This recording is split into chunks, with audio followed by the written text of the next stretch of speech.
नमस्ते। आज बात करते हैं दबाव की। और ये दबाव किसी एक इंसान पर नहीं बल्कि पूरे के पूरे सिस्टम पर। सोचिए, जब किसी सिस्टम पर, चाहे वो पूरी दुनिया की अर्थव्यवस्था हो या हमारा अपना मन, जबरदस्त प्रेशर पड़ता है तो आखिर होता क्या है? आज हम इसी सवाल की तह तक जाएंगे।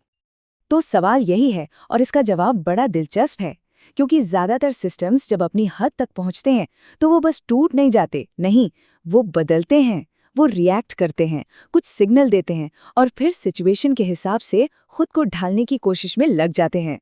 तो फिर चलिए इसे समझने के लिए शुरुआत करते हैं सबसे बड़े पैमाने से।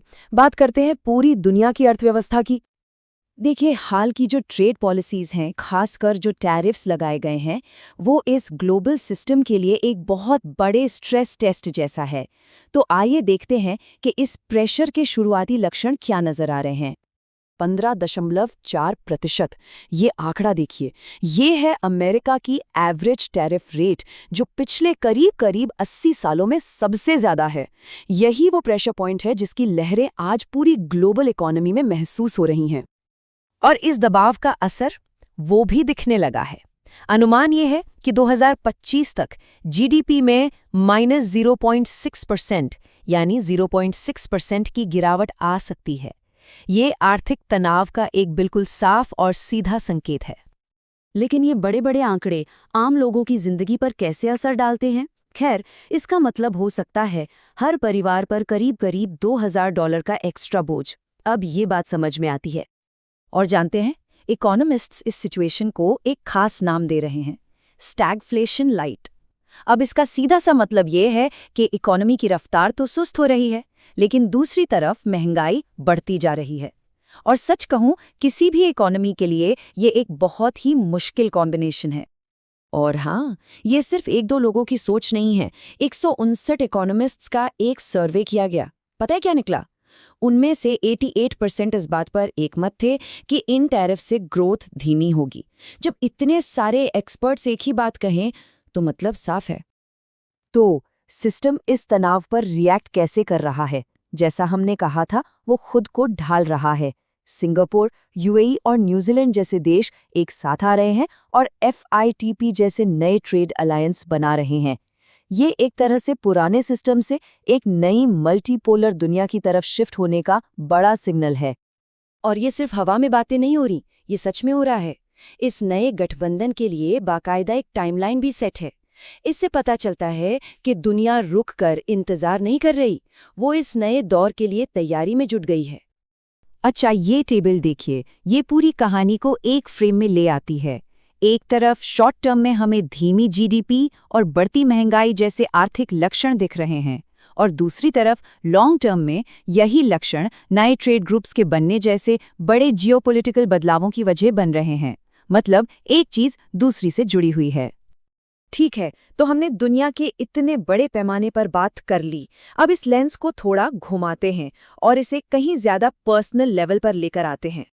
क्योंकि स्ट्रेस और एडेप्टेशन का ये जो पैटर्न है ना, ये ठीक इसी तरह एक और जगह दोहराया जाता है, हमारे अपने दिमाग के अंदर। एक सिस्टम पर दबाव, चाहे वो इकोनॉमी हो या हमारा मन, कहानी एक जैसी ही होती है। तो ये है हमारा दूसरा केस स्टडी, दबाव में हमारा मन। यहाँ हम ये समझेंगे कि कुछ बहुत कॉमन मेंटल हेल्थ कंडीशंस असल में हमारे दिमाग का अंदरूनी और बाहरी तनावों पर एक तरह का रिएक्शन ही है। चलिए शुरुआत करते हैं ADHD से। इसे एक माइक्रो सिस्टम की तरह समझिए, एक ऐसा सिस्टम जो अपनी अंदरूनी वायरिंग और बाहर की दुनिया की उम्मीदों के बीच एक बैलेंस बनाने के लिए लगातार कोशिश कर रहा है। इसके सिग्नल क्या हैं? ध्यान का भटकना, इम्पल्सिव बिहेवियर। तो ये सिस्टम फिर बैलेंस कैसे बनाता है? ये अडैप्ट करता है बिहेवियर थेरेपी के जरिए, एक स्ट्रक्चर्ड रूटीन के जरिए। ये वो स्ट्रैटेजीज हैं जो इस सिस्टम को काम करने का एक नया तरीका सिखाती हैं। हमारा अगला उदाहरण है डिप्रेशन। ये भी एक सिस्टम का स्ट्रेस में होने का ही सिग्नल है, और ये समझना जरूरी है कि ये बस थोड़ी देर के उदासी नहीं, उससे कहीं ज्यादा गहरा होता है। इसके मुख्य लक्षण क्या हैं? लगातार उदासी और एनर्जी में कमी। यहाँ पर भी सिस्टम, थेरेपी, लाइफस्टाइल में बदलाव और कभी-कभी दवाओं के सहारे खुद को रीबैलेंस करने की कोशिश करता है। और फिर आते हैं एंग्जाइटी डिसऑर्डर्स पर। इसे ऐसे समझिए जैसे सिस्टम का जो अलार्म है वो हर वक्त ऑन रहता है और तनाव से लड़ने वाला जो मैकेनिज्म है वो ओवरड्राइव में चला जाता है। लगातार चिंता करना, फिजिकल सिम्टम्स जैसे दिल की धड़कन तेज होना, ये सब इसके कॉमन लक्षण हैं। और इस सिचुएशन में बैलेंस बनाने का एक बहुत ही असरदार तरीका है सीबीटी जैसी थेरेपी, जो दिमाग को सिखाती है कि अपने इस अलार्म सिस्टम को रीसेट कैसे करना है। ये टेबल इन कंडीशंस के बीच के फर्क को बहुत अच्छे से दिखाती है। दिलचस्प बात यह है कि कैसे अलग-अलग तरह का स्ट्रेस सिस्टम में अलग-अलग सिम्टम्स पैदा करता है। एडीएचडी में फोकस की दिक्कत है तो ओसीडी में बार-बार दोहराया जाने वाला बिहेवियर। हर कंडीशन की अपनी एक अलग कहानी है। तो हमने एक तरफ ग्लोबल इकोनॉमी को देखा और दूसरी तरफ इंसानी मन को। अब इन दोनों कहानियों को एक साथ जोड़ते हैं और समझते हैं कि इन सिग्नल्स को पहचानना आखिर इतना जरूरी है क्यों। तो आज की सबसे बड़ी बात क्या है? यही कि सिस्टम्स, चाहे वो इकोनॉमी हो या हमारा मन, जब प्रेशर में आते हैं तो वो सिग्नल देते हैं, लेकिन वो अडैप्ट भी करते हैं, वो खुद को ढालते भी हैं। इन सिग्नल्स को पहचानना ही रेजिलिएंट बनने की तरफ पहला कदम है। और सबसे जरूरी बात ये कि चाहे मसला ट्रेड का हो या मेंटल हेल्थ का, सही स्ट्रैटेजीज से इन चुनौतियों से निपटा जा सकता है। और इसी सवाल के साथ हम आज की बात खत्म करते हैं। हमारी दुनिया में और हमारी अपनी जिंदगियों में कौन से सिस्टम्स हैं जो इस वक्त तनाव के संकेत दिखा रहे हैं और वो खुद को बदलने की कोशिश कैसे कर रहे हैं? इस पर सोचिएगा जरूर।